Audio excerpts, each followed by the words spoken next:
우리가 하나님 앞에, 모두가 하나님 앞에 사는데, 하나님 앞에 사는 자로서의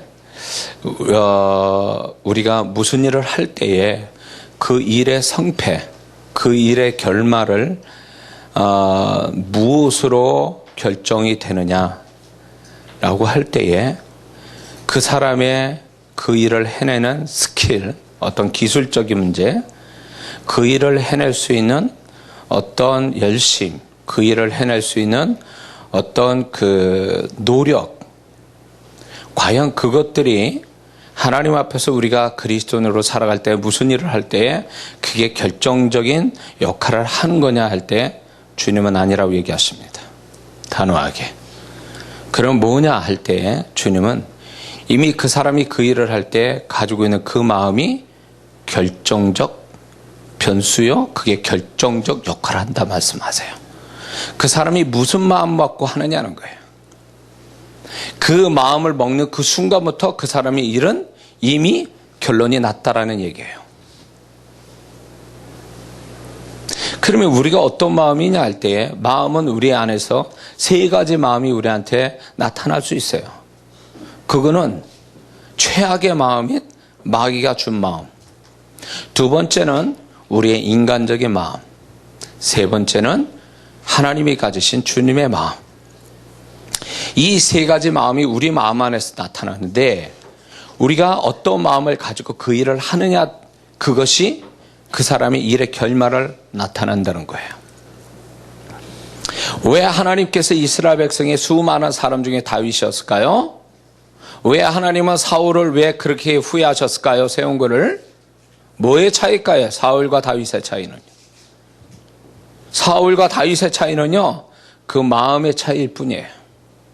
사울이 물론 블레셋이나 아말렉 족속을 순종하지 못한 것이 원인이 될 수 있어요. 그러나 하나님이 다윗을 뽑는 걸 보면 다윗을, 그 많은 이스라엘 백성의 사람들 중에 다윗을 뽑은 것은 한 가지, 다윗에게 있는 하나님과 마음이 통하는 그 마음을 가진 자였기 때문에 그를 세웠다라는 걸 보면 하나님은 사울에게 원했던 건 어떤 행위가 아니라 그 행위를 가져오는 하나님이 원했던 마음이에요. 그러므로 사울은 그 마음을 못 가졌고 다윗은 그 마음을 가졌기 때문에 하나님의 앞에 픽업이 된 거예요.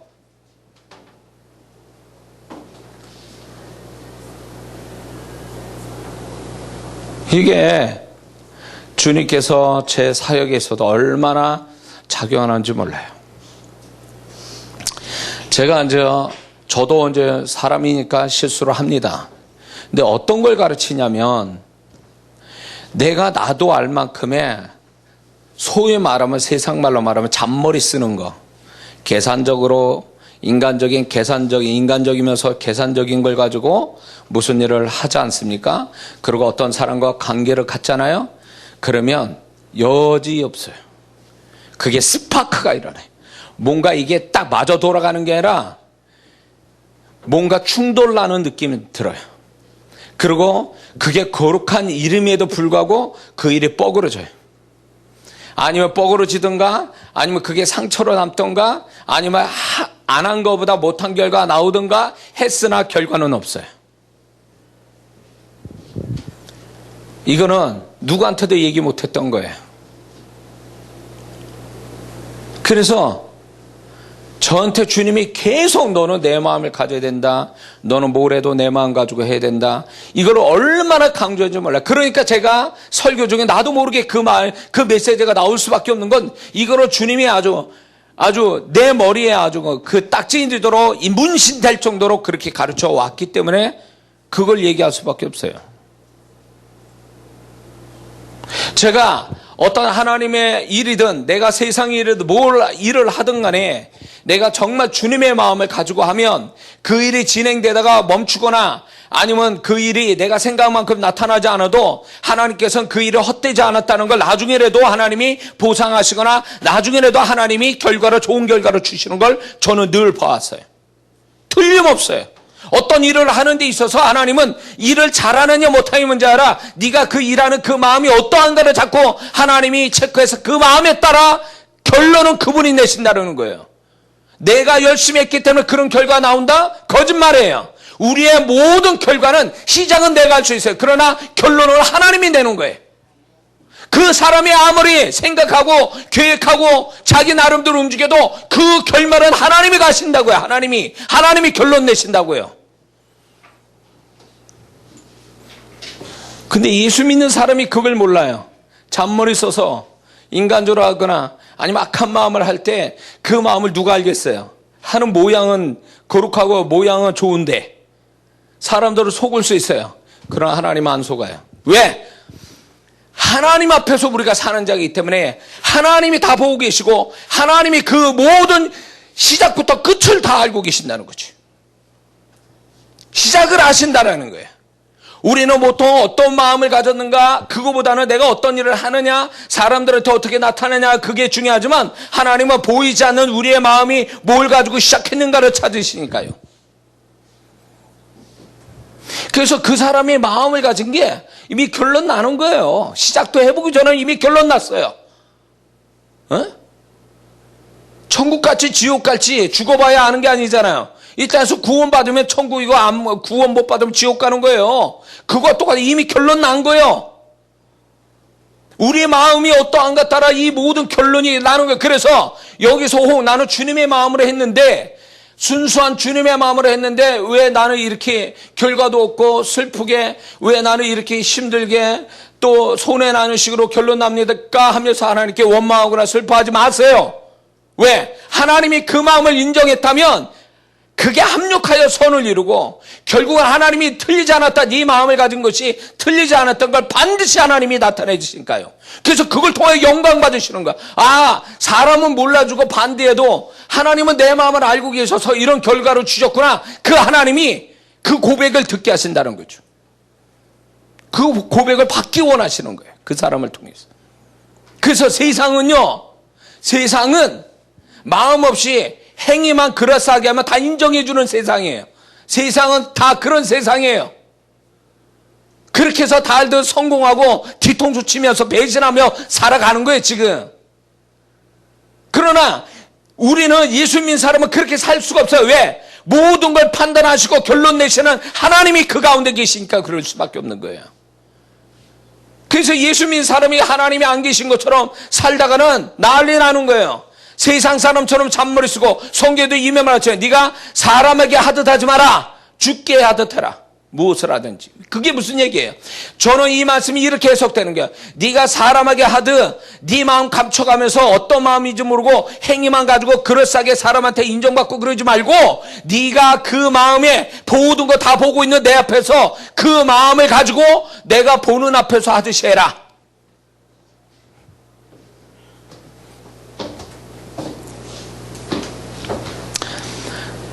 제가 하나 얘기해 줄까요? 제 사역에 있어서 제가요, 주님의 마음을 충만히 가지고 상대를 하잖아요. 그 사람, 어떤 사람들 상대하면요, 그 사람이 어떤 마음을 가졌는지 다 가려낼 수 있어요. 분별이 돼.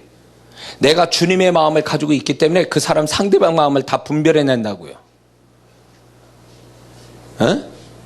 내가 주님의 마음이 아니고 내 마음을 가지고 있으면 헷갈릴 수 있어요. 그 상대방에 대해서 무슨 말 하든 그 말만 듣게 되고 말을 믿게 되니까 내가 그 사람에 대해서 착각하거나 그 말을 믿어줄 수밖에 없어요.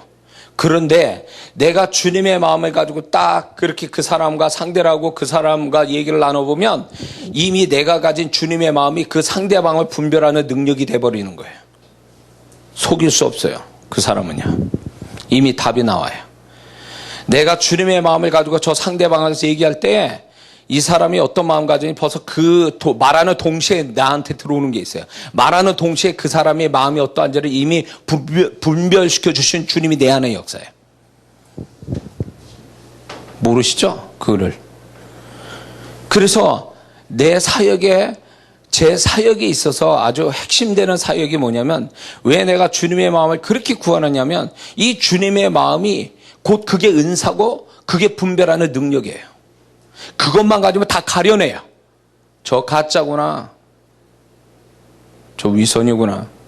아, 저 사람이 인간적인 마음과 저 사람은 또 악한 영에 잡혀가지고 얘기하는구나.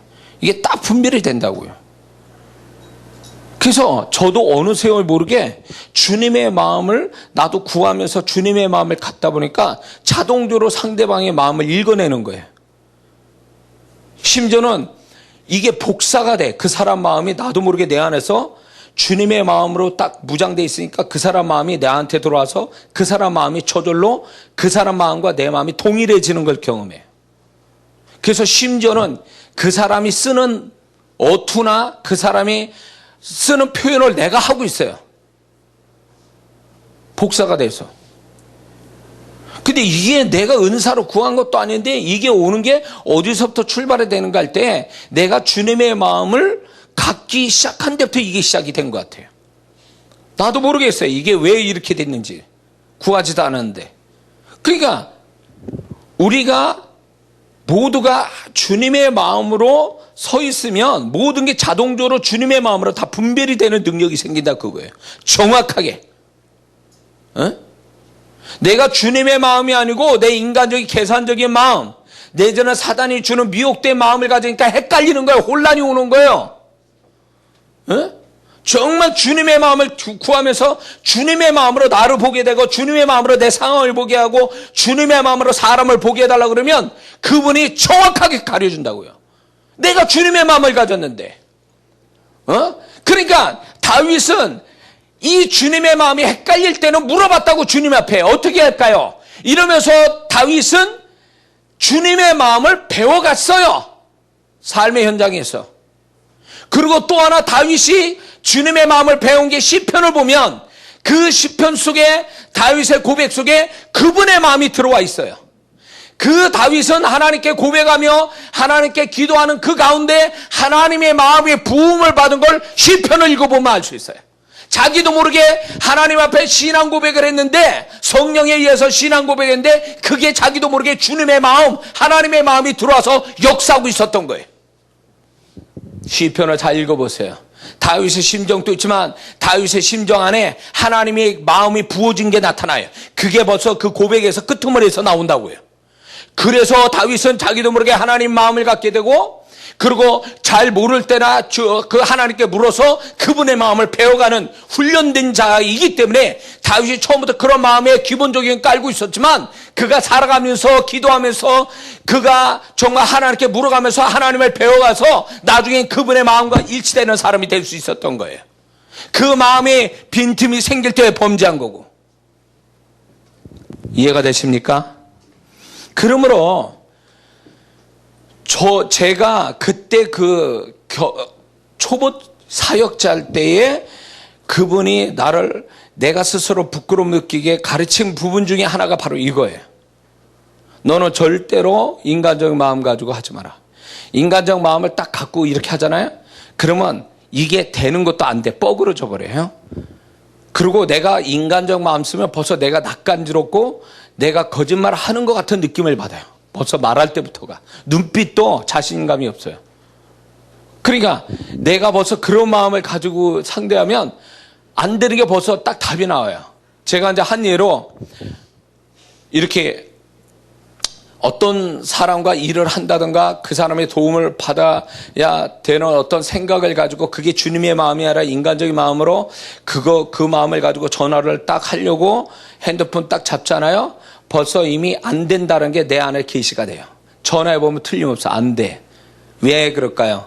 너는 그 마음이 틀렸다 이거야. 내가 원하는 마음을 가지지 않았기 때문에 넌 안 될 수밖에 없다라는 거예요.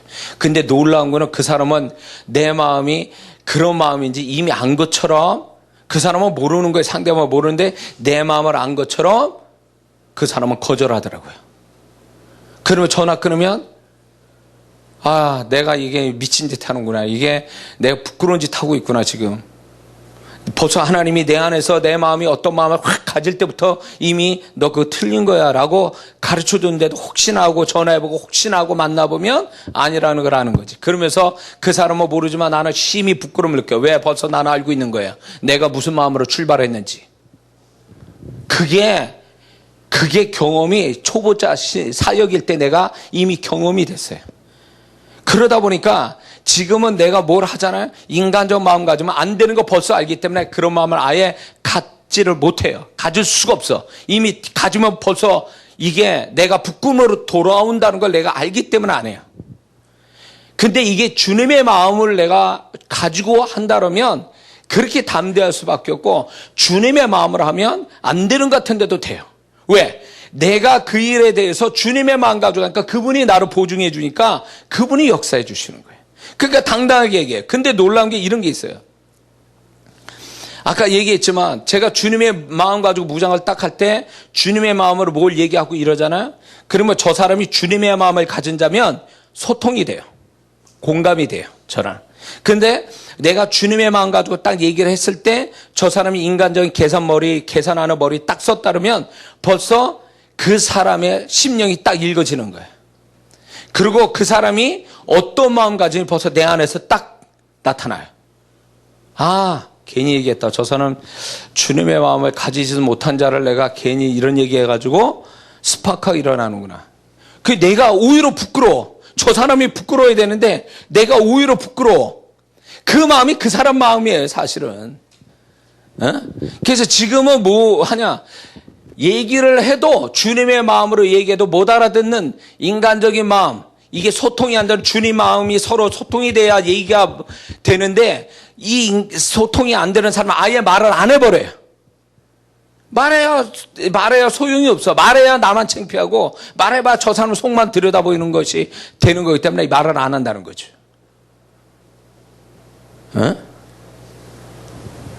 저는 이게 굉장히 놀라운 주님의 가르침이었어요. 그래서 주님이 가르치네. 너는 뭘 해도 네 마음 안에서 정직하고 네 마음 안에서 거짓이 없고 네 마음 안에서 네가 가릴 거 없이 돼야 된다는 거예요.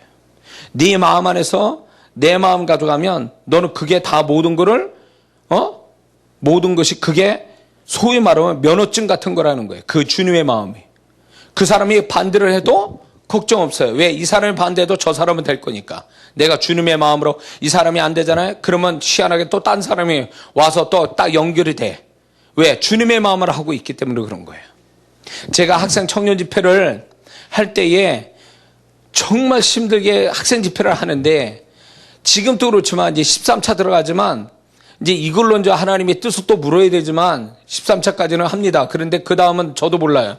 하나님께 물어서 그만하라면 그만하려고 지금 마음 먹고 있는 거예요, 사실은. 근데 이 학생 집회에서 더 이렇게 나타나는 게 뭐냐면, 정말 주님의 마음으로 주님이 주신 사명을 이루기 위해서 내가 해보려고 이렇게 할 때에 놀라운 건 내 마음의 중심을 아셨기 때문에 그분이 이 일이 진행이 안 되는 것 같은데도 진행이 되게 하시고, 사람이 없는 것 같은데도 사람을 붙이세요. 재정이 없는 것 같은데도 재정이 또 채워져요. 뭘까요? 이게 이 일 자체도 하나님이 기뻐할 일이지만 더 중요한 거는 이거를 리더하는 나의 마음이 하나님 옆에 부끄러움이 없으면 하나님이 리더자를 보고 그분의 일하실지 말하실지를 결정내신다는 거예요. 그래서 리더자 중요한 거예요. 그래서 리더자가. 그래서 우리 주오심 성도님들은요, 제가 주님의 마음 가지고 할 때 들으시는 게 좋아요. 제가 부탁을 드리는데, 내가 인간적인 마음을 가지고는 얘기를 안 합니다. 왜냐하면 그건 벌써 말하는 순간부터 그게 아니라는 걸 하나님이 어떤 식으로 스파크가 일어나면서 알려주시기 때문에 이제 그 짓은 안 하거든요, 제가. 그렇기 때문에 내가 주님의 마음을 가지고 얘기되는 것은 우리 성도들이 들으시면 그게 축복이에요. 그래서 저는 하나님 앞에 떳떳하게, 하나님께 부끄럽지 않게 그분의 마음 가지고 내가 말하고 행하는 것들에 대해서 그분이 보증해 주는 그 보증으로 나는 말하고 싶은 거예요. 말하는 그거 가지고 인정받으려고 하는 게 아니라 그 말한 것이 하나님이 정말 맞다라는 보증으로 얘기하고 싶은 거예요. 그래서 나는 그런 목사가 되고 싶은 거예요. 우리 성도들에게서. 최소한 우리 교회 성도들에게서. 근데 놀라운 거예요. 제가 아무리 이런 게 있어요. 제가 아무리 그럴싸한 말을 한다 할지라도, 그런 설교를 한다 할지라도 그 마음의 중심이 주님의 마음에서 흘러나온 게 아니면요, 그게 다 바람에 날리는 겨와 같이 싹 사라져 버려요. 성도들 심령에서도. 그리고 주님의 마음으로 하는 게 아니면 그 일의 결말이 나타나질 않아요. 안개같이 사라져버려요. 제가 이 학생 집회도 마찬가지, 학생 집회도 제가 정말로 사람들은 몇 번 하다 말겠지 이렇게 생각했을 거예요. 그러나 내가 주님 마음을 가지고 주님 앞에 순종하는 마음으로 이 일을 시작해서 여기까지 왔어요. 그거는 내가 열심히 냈기 때문이 아니에요. 이 일을 보증하시는 그분이 도우셨기 때문에 여기까지 왔는데, 그분이 도우심은 결국 이 사역에 대한 이걸 리더하는 내 안에서의 그분의, 내가 하나님 보시기에 떳떳하고 그분이 원하시는 마음을 가지고 움직이기 때문에 이 도우시는 주님의 손길을 보고 있다고 저는 믿는 거예요. 그러니까 저와 여러분들이 살아갈 때에 무엇을 하든 사람이 인정 안 해줘도 괜찮아요. 내가 이 마음이 하나님 보시기에 떳떳한 그분의 마음 가지고 움직이면 그 결과는 반드시 있어요. 그걸 믿어야 돼요. 그거 안 나타난다 실망하거나 다른 사람이 인정 안 해준다고 슬퍼할 필요가 없어요. 내가 그 하나님이 기뻐할 마음 가지고 시도했다면 그거는 이미 된 거예요. 일이. 믿습니까? 그 일은 이미 된 거예요. 주님의 마음으로 행하면 이미 그 일은 완성이 되고 하나님이 영광 받으시고 그것이 결말이 있다라는 거예요. 열매가 있다 그 얘기예요. 그러므로 내가 어떤 마음 가지고 했느냐에 그게 중요한 문제지, 내가 이거의 결말을 내가 가질 거냐 못 가냐 그건 생각 안 해도 돼. 왜? 결말은 하나님이 내는 거예요. 내가 내는 게 아니에요. 내가 어떻게 하는가에 따라 하나님이 결말을 내는 거니까, 내가 하나님 앞에 정확하게 주님의 마음으로 심었으면 그거 걱정 안 해도 돼요. 그분이 보증한다고요. 헛되지 않아요. 지금까지 저는 제 삶에서 보면 맞아요. 주님의 마음 가지고 진하게 했던 사역들을 받았던 성도들은 정말 하나님이 열매를 그 사람들에게서 열매가 나타나고 저는 그 소식을 듣게 되고, 헛되지 않았구나. 내가 한 사역이 헛되지 않았구나. 그거죠. 그래서 우리는요, 세상 사람한테 인정받자고 세상 사람들한테 내가 인정받고 뭔가 그러려고 내가 하는 게 아니라, 우리는 하나님 앞에 인정받기 위해서 내가 시작을 잘해야 된다 그 얘기예요. 그러면 그 일이 세상 사람이 안 도와줘도 내가 하나님 보시기에 떳떳하고 하나님 보시기에 기뻐하는 모습으로 출발이 되면요, 세상 사람이 안 알아주고 오해하고 돕지 않아도 걱정 없어요. 왜? 그런 마음으로 출발한 한 하나님이 그 일을 책임져 주시기 때문에 그래요.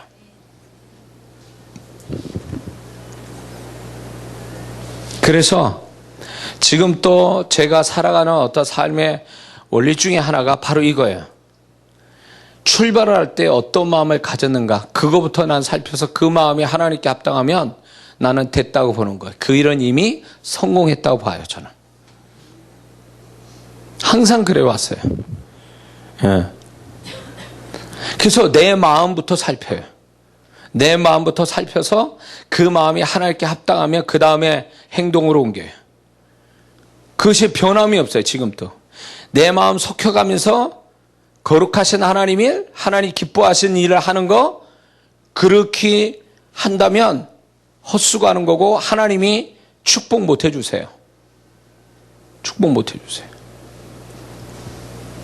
제가 학생 집회도 왜 학생 집회를 하나님이 하게 하셔서 그 어린 영혼들이 저 집회 3박 4일 만에 은혜 받고 변화 받고 이런 것들이 어떻게 일어났냐면, 그 시작은 광주교회에서 3년간 정신 나간 성도들과 씨름하듯이 영적인 싸움의 끝에서 하나님이 기름 부어 주셔서 그 학생 집회가 시작이 된 거예요. 사실은 처음에는 내가 그 목회를 할 때, 하나님 왜 내가 특수 목회하는 사람도 아닌데 왜 이런 영혼들하고 내가 살아야 됩니까? 이런 영혼들과 신앙생활 정말 재미는 없고 맨날 전쟁하듯이 살아야 됩니까 이거? 예? 이렇게 이런 거에 대해서 잠깐은 불평했어요. 그러나 이것도 다 하나님의 인도하심이고 내가 여기에서 뭘 어떻게 하나님이 하기를 원하신지를 이제 물을 때에 한 3시간씩, 매주 3시간씩 광주로 달려가는 그 차 안에서 주님께 묻고 주님의 답을 얻으려고 할 때 하나님께서 이것도 하나님이 원하시는 사역이기 때문에 나는 나에 대해서 내가 최선을 다해야 된다. 몸만 와서 사람들한테 산량하게 이야기하고 설교 재밌게 해주고 그다음에 기도해주고 이런 걸로 이렇게 해도 되는 거예요. 저는 이렇게 해도 되는 거예요. 그렇게 한다고 해서 그 성도들이 나보고 잘못됐다 나한테 기분 나빠할 건 없어요. 내가 그렇게 해줄 만큼 서비스를 영적 서비스는 다 해주니까. 그런데 중요한 건 뭔 줄 아세요? 내 마음에 꼴도 보기 싫은 그 성도들을 또 보는구나. 그래, 목사로서 포장을 잘해가지고 또 목사답게 하고 올라와야지. 이런 마음에 하나가 있고, 또 한쪽으로는 이 영혼들이 불쌍하다. 하나님이 나한테 붙일 때는 나를 통해서 저 영혼들이 고침받고 축복되게 하기 위해서 나한테 붙였는데, 딴 교회 목사님도 아니고 나한테 붙여서 이 영혼을 붙여줬는데, 내가 이 영혼 축복받을 때까지 난 악착같이 이 영혼들과 씨름해야 되고, 나는 이 영혼들을 축복하기 위해서 이 영혼들의 이름을 불러가면서 기도해야 될 책임이 있고, 그렇기 때문에 이 영혼들을 놓치지 말아야 된다는 그 마음 안에 이 영혼들을 붙들고 내가 끝장을 봐야 된다는 영혼 사랑으로 내가 하는 그 마음이 또 하나가 있어요. 그럴 때에 정말 그 광주교회 초반에는요, 처음의 마음이에요. 꼴도 보기 싫어. 그 사람들 반쯤 정신 나간 성도들이에요. 예배를 예배답게 드리는 것도 아니고, 예배 안 나면 술 먹고 점심때 와가지고 땡깡 부리고, 그러고 그냥 삶이 엉망인 사람들이에요. 정말 보고 싶지 않은 얼굴들이에요. 그러니까 일주일에 한 번 가서 보는 게 그것도 힘들어. 나는 사실은요, 인간적으로. 그래서 초반에 그런 마음이었는데, 그런 마음을 가지니까 성도들이 전도는 되는데, 그래서 한 100여 명은 되는데, 이게 교회에 채워서 자리 채워가지고 그 예배 드리는데 사람이 숫자가 많으니까 없는 것보다 낫긴 난데, 그냥 목사로서 직무 역할을 하는 것 뿐이에요. 그냥 와서 예배 드려가고 기도해주고 재밌게 얘기하고 이러다가 이제 저는 이제 평택 다시 올라오고, 그래도 누가 뭐라 사람 없는 거예요. 근데 그게 주님 앞에서 정말 내가 잘하는 태도냐, 그거예요. 행위는 그럴싸한데 목사로서 그 마음은 이미 글러먹은 거예요. 하나님 볼 때 넌 그거 아니다. 넌 목사의 마음이 아니고 너는 내 마음도 가진 자가 아니다. 인간적인 육성에서 나온 혼적인 마음이라는 거예요. 그러니까 영혼들이 안 바뀝니다. 근데 어느 날 내가 이 문제를 가지고 하나님께 기도했습니다. 왜 하나님 이래야 됩니까? 그래서 이제 결론을 낸 거는, 이거를 내가 마음에서 놓치면 하나님께 범죄하는 거다. 이 영혼들을 마음에서 내쳐버리면 나는 그때부터 목사로서 하나님 앞에서, 성도에게는 목사지만 하나님 앞엔 목사는 아니다 라는 이런 죄의식이 들어오면서 이 영혼들을 마음에서 놓치지 말아야 되겠다. 붙들고 이 영혼이 고침받을 때까지 씨름했어요. 그래서 여기서 평택에서 출발해서 광주 갈 때까지 기도하며 그 영혼들을 생각하면서 기도하고, 이 영혼들을 어떻게 변화받을까를 제 나름대로 최선을 다했어요. 그런데 그런 가운데 영혼들이 하나하나 변해가는 거예요. 그 영혼들이 변해가고, 그러고 난 다음에 하나님께서 그 교회를 접게 만들었어요. 상황이 어찌어찌 돼서 이제 교회를 접게 만들었는데, 나는 나 나름대로 정말 그 마음에서 그 영혼을 떠나보내지 않고 붙들고 사역한 그것이, 왜 하나님이 나를 이렇게 하게 하실 때 학생 집회로 옮겨진 거예요. 학생 집회를 할 때 그 어린 영혼들이 반쯤 나간 아이들, 뭐가 뭔지도 모르는 그 아이들을 과연 내가 이 아이들을 어떻게 변화시킬까 할 때 성령님이 직접 그 아이들을 다루시는데, 그 아이들의 변화가 3박 4일 또 길더라고요. 이틀째 되는 날부터 애들이 변화가 오기 시작하는데, 이건 주님이 하신 일이에요. 그러면 과연 이것이 어떻게 왔었냐, 어떻게 이런 일이 벌어지냐 할 때, 내가 그 광주의 영혼들 붙들고 늘어졌던 그 영혼 사랑하는 마음이 결국 주님이 이 사역을 하게 만드시고, 이 어린 영혼들을 또 광주의 영혼처럼 마음에서 내치지 않고 붙들고 이 영혼들을 살려야 된다라는 주님이 주신 그 마음으로 대들으니까, 무식하게 대들었더니 정말 그 아이들이 그렇게 변화되더라 이거죠. 그러니까 그게 하나의 뭐라 그럴까, 이게 기술의 문제가 아니고 열정의 문제가 아니라 내가 하나님 앞에 어떤 마음을 가지고 있는가가, 하나님의 역사가 어떻게 나타난가가 결정나더라고요. 만약에 여러분들은 이 집회가 2달에 한 번씩 열리는 이 집회가 그냥 하니까 하고, 내가 설교를 정말 이렇게 준비해가지고 설교하고 집회하기 위해서 내가 한다 치면 하나님 축복 여기 없어요. 내 마음을 이미 아시기 때문에 여러분들은 지금 헛고생하는 거예요, 사실은. 설교 듣고 은혜는 받겠지만 진정한 그분의 손길로 마음이나 삶이 축복은 안 올 거예요. 이건 제가 분명히 얘기하는 거예요. 그러나 저는 이 집회를 할 때에 하나님 앞에 부끄럽지 않게, 여기에 오는 영혼들이 어떻게 오는지를, 제 앞에 오는 영혼들은 제가 얘기했죠. 2가지 중에 하나예요. 절박하든가 열정 넘치든가, 하나님 앞에. 2사람만 모여요. 그러니까 이런 영혼에 대해서 제가 함부로 할 수가 없는 거예요. 13년 동안 사역하면서 정말로 하나님 앞에 제가 말하고 싶은 거는 하나님 앞에서도 말할 수 있어요.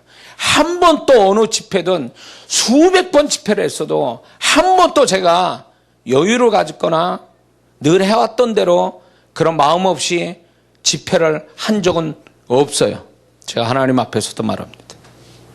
여러분 앞에 몇 명 안 되는 집회를 한다 해도 나는 나 나름대로 그 영혼에 대한 주님의 마음 가지고 하려고 몸부림치며 기도하며 지금까지 사역을 해왔기 때문에 하나님이 그 마음을 아셔서 오는 영혼들의 그 안타까움과 그 영혼들을 축복할 사람들을 하나님이 저를 통해서 사역하기 시작했어요.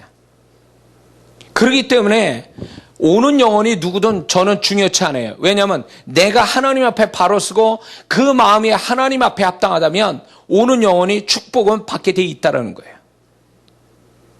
그래서 오는 영혼이 사실은 심지어는 술 취한 사람, 정신 나간 사람, 반쯤 나간 사람이 제 집회에서 얼마나 많이 오는데요. 과거에 그런 영혼들이 올 때 그 영혼들을 돌려보내지 않고 그 영혼들이 변화받고 정말로 변화받고 이런 모습들을 올 때마다 그게 누가 하시는 거냐 말이에요. 주님이 하시는 거예요. 저는 그런 역사가 오게 하시는 그분의 손길이 어디서 출발되냐 할 때 이 집회를 이끌을 이장하 목사의 그 심령을 보시고 저는 축복한다고 보는 거예요. 내가 심령이 바르지 못하면 그 영혼들이 아무리 열정 가지고 집회를 참석해도 하나님의 은혜와 축복은 없다고 보는 거예요.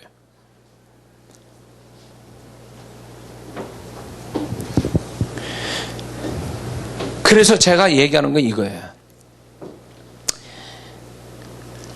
저와 여러분들이 각자의 삶에서 이제 뭐 직업을 갖고 뭘 하든 하나님의 일을 뭘 하든 간에 어떤 일을 할 텐데, 가정의 일을 하든 그 일을 하는데 그 일을 하게 되는 그 마음, 어떤 그 마음을 살펴야 된다는 거예요. 그 마음을, 하나님이 기뻐할 마음을 가지면 하나님이 그 일을 헛되지 않게, 그 일이 정말로 하나님이 보증하시고 열매 맺도록 이끄시는 건 확실하다는 거예요. 이런 거 생각해 봤어요? 나는 열심히 사는데 내가 열매가 없어 할 때에 그 열매가 없거나 뭔가 해도 헛수고한 같은 그것이 어떻게 출발이 됐을까요? 왜 그런 일을 벌일까요? 내가 기술이 없어서, 머리가 모자라서, 열심이 없어서 그럴까요? 아니요, 절대 안 그래요. 예수 믿는 사람은 그런 세상 논리로 세상의 법칙 따라 살아가는 자가 아니라 하나님 손에서 하나님의 이끌림대로 하나님이 보증할 때만이 그 삶이 축복이 되는 거예요. 그러면 그 하나님이 내가 그렇게 살아도 헛수고하고 열매도 없고 결과가 없게 된 것은, 잘 들어보세요. 그거를 뭘로 찾아야 되냐면 내가 그 일을 할 때 어떤 마음 가지고 했느냐는 거예요. 잘 생각해 봐요. 내가 그거 할 때 어떤 마음이었지? 하나님이 기뻐할 수 없는 마음을 가지고 출발하면 이미 그건 불안하고 실패할 가능성은 얼마든지 있는 거예요. 헛수고할 그 결과는 아주 확실할 수 있어요.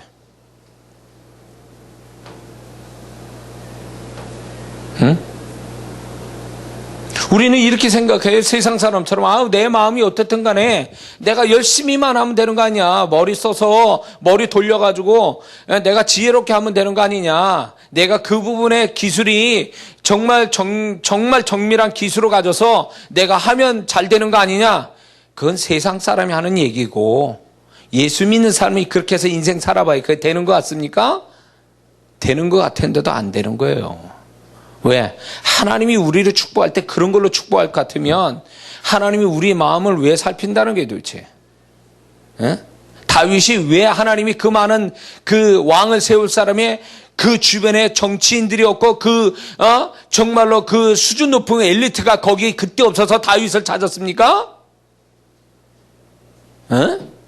하나님이 사람을 선별할 때에 지식이나 어떤 집안 배경이나 능력 가지고 하나님이 세웠습니까? 12제자 보세요. 그러면 하나님이 세우신 자들의 어떤 그 배경을 보라고요. 뭘 가지고 배경을 세워봤는가? 그게 하나님의 그런 모습이 오늘 우리 각자의 하나님이 어떻게 나타나느냐, 내 삶에 보증하느냐 보증 안 하시냐의 결정적 역할을 해주는 거예요. 세상 사람이 막 된다고 나도 같이 막 악한 마음 가지고 막 해버려? 그러면 그 사람, 그 예수 믿는 사람, 그 세상 사람은 그냥 하나님이 없으니까 지 멋대로 살게 그렇게 놔둬요. 그렇게 될 수 있어요. 되기도 하고 안 될 수도 있어요. 그러나 예수 믿는 사람이 그렇게 살면 반드시 안 돼요. 그거는. 왜? 하나님이 보증 안 하니까. 하나님이 출발부터가 하나님의 보증하고 축복할 수 없으니까 해봐야 헛수고하는 거예요. 세운 것 같아도 무너져요. 나는 뭔가 열심히 해서 된 것 같은데 보면 나중에 무너져 있어요. 그거 아십니까? 그래서 이런 말씀, 세상 말로 마음을 곱게 써야지. 그 소리가 예수 믿는 사람한테 아주 중요한 문제예요.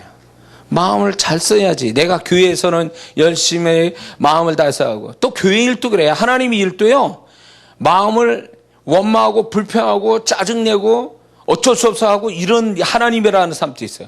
그런 사람이면 오죽 세상 일은 또 어떻게 하겠어? 그런 사람이. 그러면 그런 사람이 복 받았다는 거 봤어요? 어? 그러면 예수 믿는 것도 다 가식이고 외식이야. 마음 없이 그냥 행위만 그럴싸하게 하면 다 복 받고 잘 된다 그러면 이 사람은요, 축복 못 받습니다. 왜 그런지 아세요? 구약적 신앙도 안 돼요. 구약은 율법을 했느냐, 율법대로 하면 복이고 율법대로 안 하면 저주예요.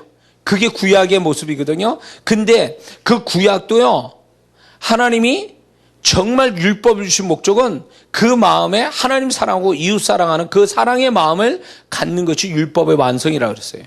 그 마음을 가질 때 그 사람이 그 마음 가지고 율법을 행할 때 그 사람을 존귀 여기시고 그 사람을 축복하는 거로, 그게 하나님 율법 주신 목적이란 말이에요. 그 마음의 축복을 주기 위해서. 그러면 신약에 와서는 더 하는 거예요, 사실은.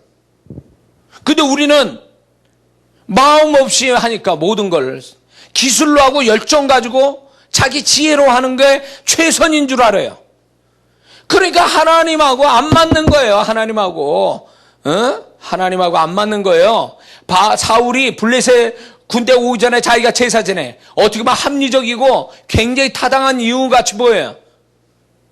아말렉 족속이 싸울 때 아각 왕을 사로잡고 좋은 거 자기가 취하는 거, 그거 틀린 거 아니에요. 합리적이고 어떻게 보면 계산적인 모습이에요. 그러나 하나님이 그걸 인정했습니까? 후회했어요. 뭐 때문에? 그 사람의 행위가 아니라 그 사울 안에 있는 하나님의 마음이 없는 게 하나님이 보실 때 후회할 사람이었다는 거죠.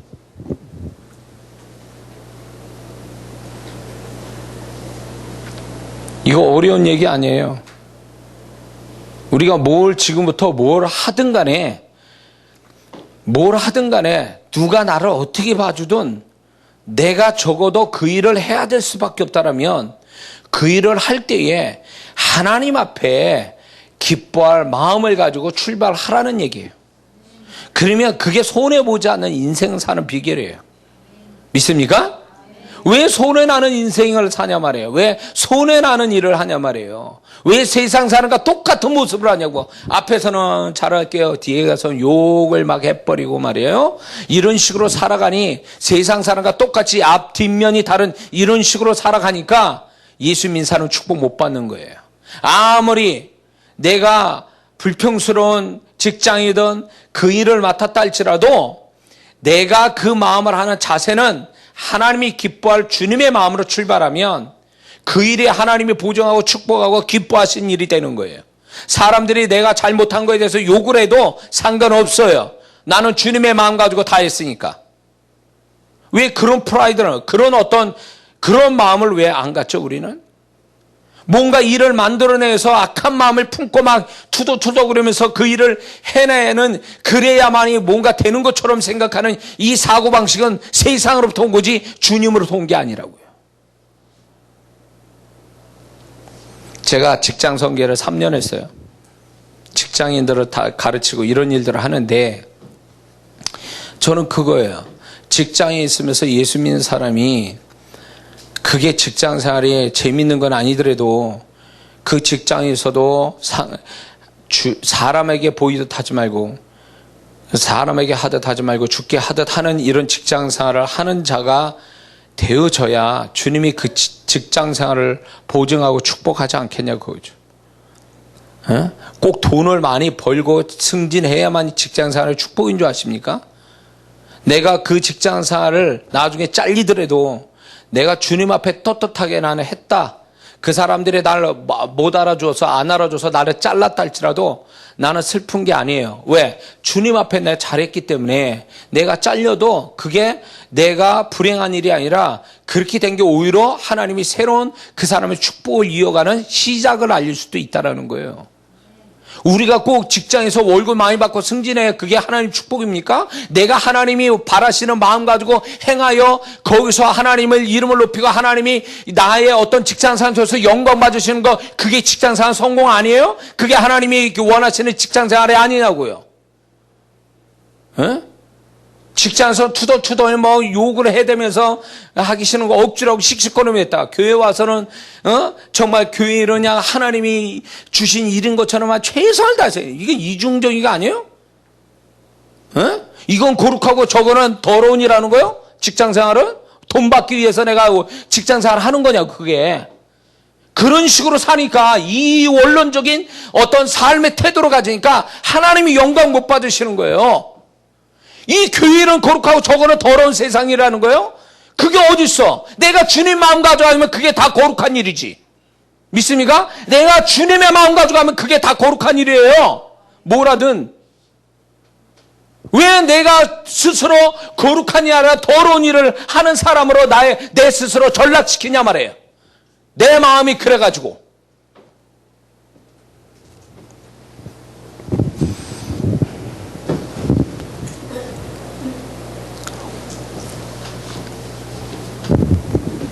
하나님 앞에서 우리가 무엇을 하든 일을 하는 게 중요한 게 아니라 그 일을 하게 되는 마음이 어떠한가가 굉장히 중요한 문제이기 때문에 우리는 여기다 신경을 써야 돼요.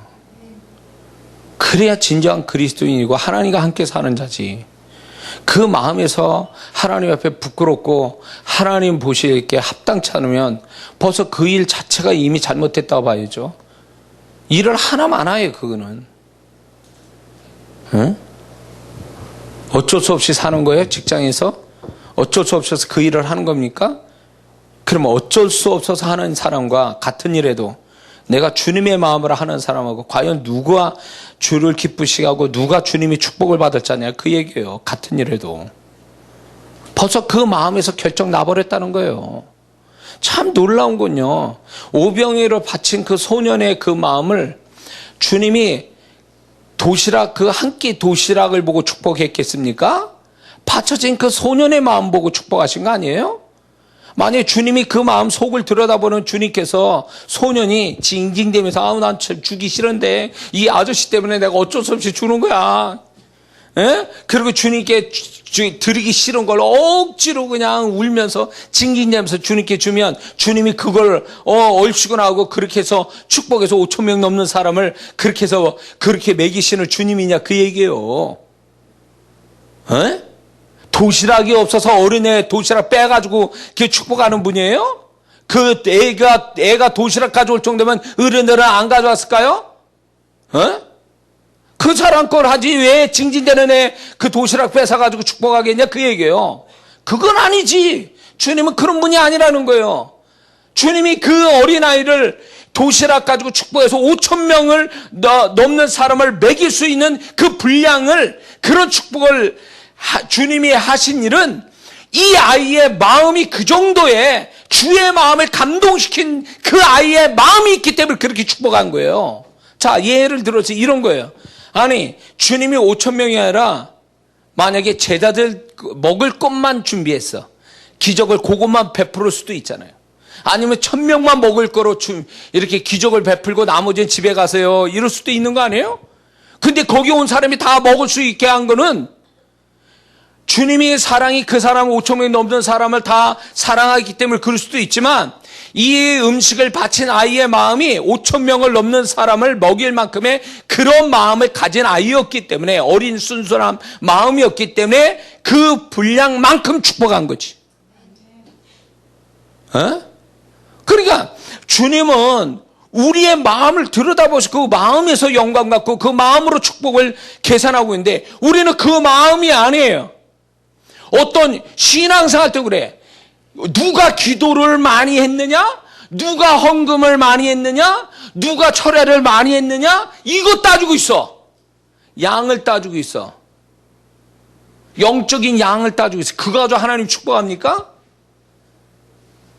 이게 얼마나 잘못된지 몰라요. 응?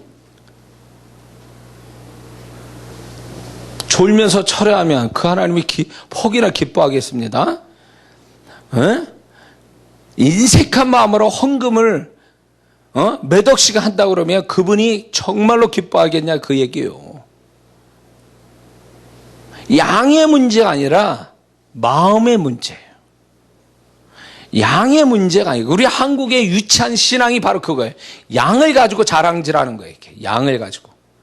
양을 따지지 말고 그 양을 채울 만큼의 그 마음이 같이 갔느냐 이 문제예요. 그 마음이 없다면 그 사람의 양, 그 사람이 애쓰는 행위가 의미가 없는 거예요. 의미가 없는 거라고. 자, 은혜가 되십니까? 우리는 정신 차려야 돼요. 주님하고 생각이 얼마나 우리가 먼 곳에 있어서 우리가 신앙생활하는지를 우리는 그걸 알아야 돼요. 깨달으셔야 돼. 그래서 이게 주님의 마음을 모르니까, 빨리 앉아, 빨리. 자랑도 하는데. 자, 우리가 우리의 삶 속에 내가 손해나지 않고 내가 수고한 대로 축복을 받으려면 비결은 그거 하나예요. 주님이 원하시고 기뻐하시는 마음을 가지고 출발하라는 거. 그러면 절대 손해나지 않고 절대로 그 사람이 열매 없이 끝나지는 않는다는 거죠. 가만히 여러분의 삶을 돌아보세요. 왜 내가 애썼는데도 열매가 없는가? 그거는 출발부터가 잘못된 거예요. 출발부터. 그러니까 주님이 보증해 주셔야 되는데 보증해 주시지 않는 삶이 돼버리니까, 보증해 주지 않는 행위가 돼버리니까 그게 바람에 나는 겨우같이 사라져버린 거예요. 그 수고가 없어져 버린 거예요.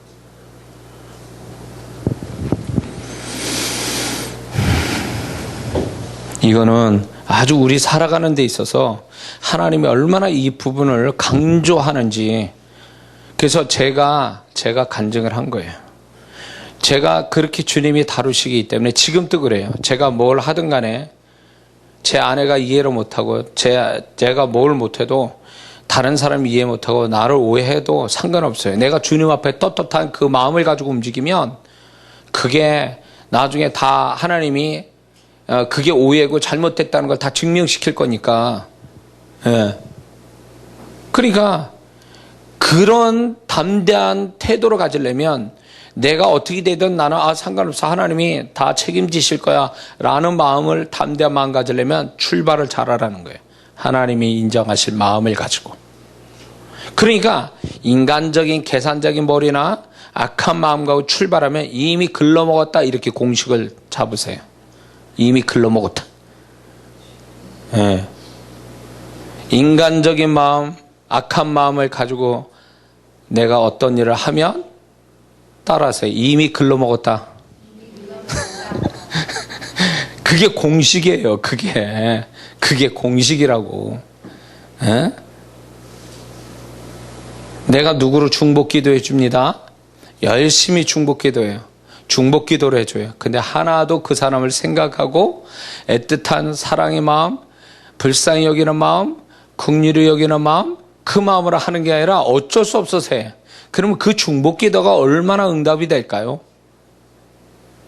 우리는 이런 식이에요. 모든 게 해야 되니까 하는 것뿐이고 우리가 그렇게 행위를 가지면 그게 다 한 걸로 여겨요. 이게 신앙사를 그렇게 소자에게 냉수 한 그릇 주는 것도 상을 주시는 그 하나님, 그걸 보고 계시고 그걸 상을 주신 하나님인데 우리가 그거보다 더한 일을 했는데도 왜 난 상을 못 받을까? 문제는 그거예요. 그 소자가 냉수 한 그릇 준다는 얘기는요, 지나가는 나그네나 옆 사람이 냉수 한 그릇 주는 건 별것도 아니지만 정말 그 나그네를 사랑하고 존중하고 아껴주는 마음에서 주는 그 의미지 냉수 한 그릇이 중요한 게 아니에요. 주님이 말씀하는 건요. 포인트가 그거예요. 그러면 우리가 누구를 기도해 준다, 누구를 좀 섬겨준다 할 때에 그 마음에 정말 주님이 기뻐하는 그 영혼을 사랑하는 마음으로 하면 그게 정확한 건데 그게 합당한 건데 그거는 빠지고 행위만 있을 뿐이에요. 말만 있고 그건 역사는 없는 거예요. 그건 중복 기도가 아무 의미가 없어요. 그래서 우리 신앙에 왜 그렇게 많은 시간, 그렇게 많은 행위를 가졌어도 그거에 비례해서 열매는 안 나타나는가의 이유가 여기 있어요. 이유가 여기 있다고. 사람이 좀 하나님 앞에 좀 똑똑한 사람이 되려면 손해보지를 말아야 돼요. 하나님 앞에 손해보지 않으려면 지금 이런 태도가 중요하다는 거예요. 하기 위해서 하지 말란 말이에요. 마음 빠진 신앙 행위는 버리라 그 얘기예요. 어쩔 수 없어서 한다? 하지 마세요. 헌금 드릴 때도 아까워? 하지 마세요. 그리고 하나님의 정말로 믿음으로 감사해서 하면 그때 하세요. 그래야 그 마음을 보시고 축복하지. 마음은 없고 마음은 또 하나님께 기분 나쁘게 하고 하면은 그게 오히려 징계거리가 된다고 아셔야 돼요. 하나님 앞에 징계거리가 되는 거예요.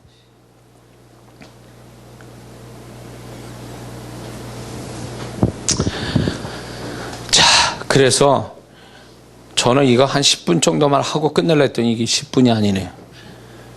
주님이 이게 얼마나 중요한 문제인지를 제 삶에서 가르쳤고, 그리고 주님이 지금 여러분에게 지금 이 말씀을 보너스처럼 드리는데, 주님께서 저를 통해 전달해 주시는데, 이게 얼마나 우리 인생 살아가는데 중요한 문제인지를 우리가 다시 한번 생각해야 돼요.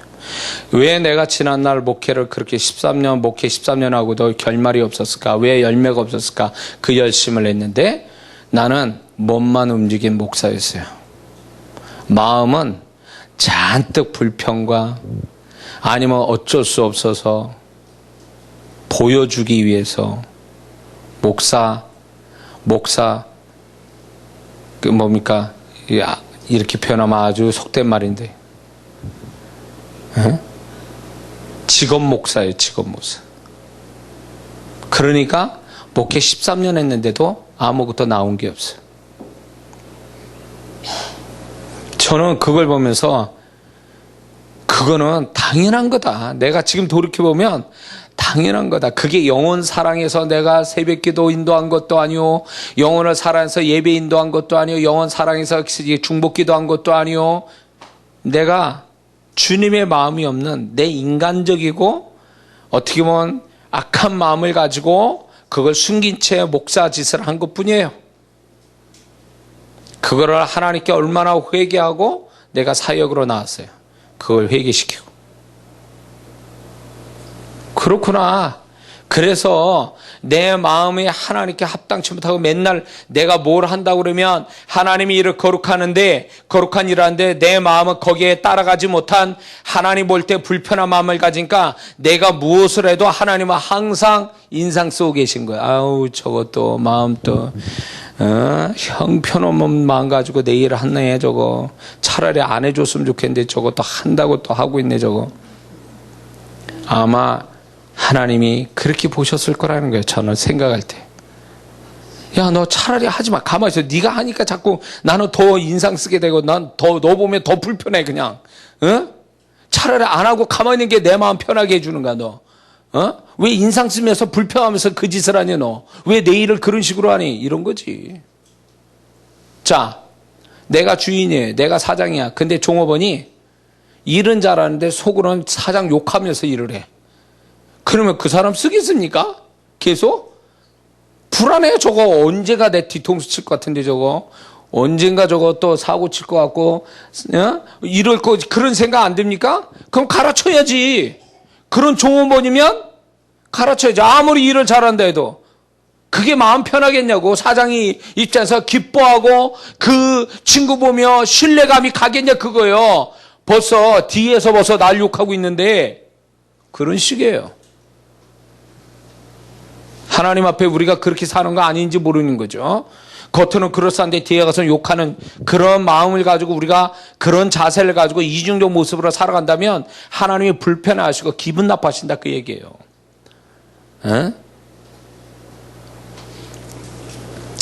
광야 1세대가 왜 그렇게 가나안 땅 못 들어가는 비극의 사람이 됐을까요? 약속까지 받은 사람들인데 왜 그랬을까요?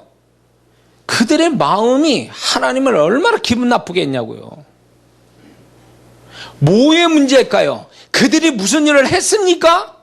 광야에서 무슨 하나님을 위한 거대한 일을 뭐 했어요? 안 했어요. 그냥 하나님이 주신 거 먹고 40년을 사는데 그거에서도 감사 못하고 계속 하나님께 원망하고 불평하는 그 심리가, 그 마음이 하나님을 분노하게 만드니까 가나안 땅이라는 축복도 결국 못 받았잖아요. 그 마음이 잘못돼 있어가지고. 뭘 얘기하는 거예요? 행위로 책망하시는 거예요, 하나님이? 행위가 아니라 그 마음에서 벌써 이미 책망을 하고 계시는 거 아니야 말이야, 그 마음에서.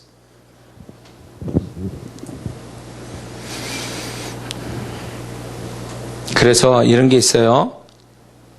우리가 일을 하거나 누구를 상대할 때 자꾸 기분 나쁘고 힘들면 중요한 거는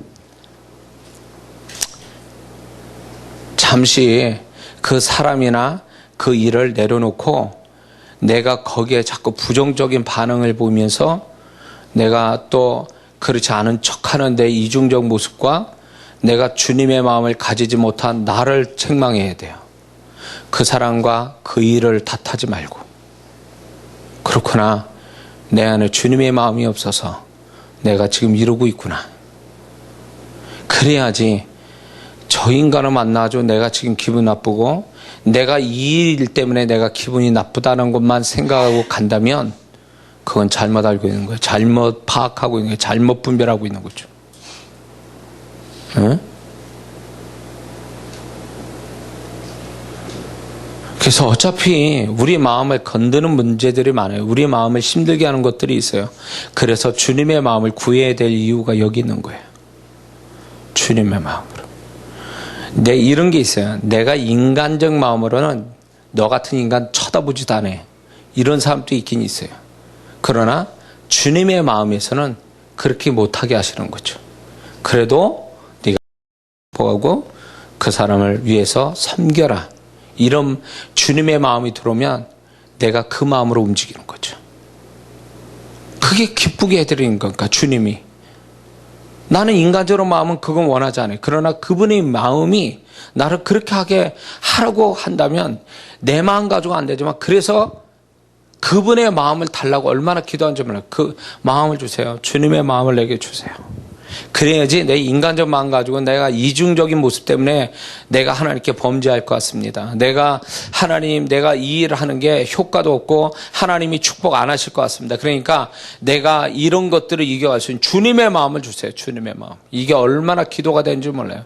내 인간 이장하 목사의 마음 가지고는 이거 다 그냥 나는 진짜 아닌 게 아니라 산속에 혼자 살아야 돼요. 나는 인간적인 마음을 가지면 저는 혼자 살아야 될 사람이. 그런데 이 모든 걸 하나님 주신 일을 감당하려면 다 룰을 하면서 천국 같은 사람과 천국 같은 일을 하는 게 아니거든요.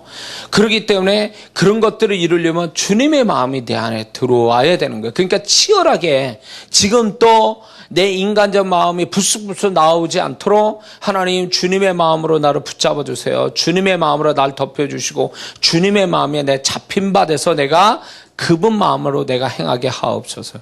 이게 끊임없이 나오는 게 끊임없이 순간순간마다.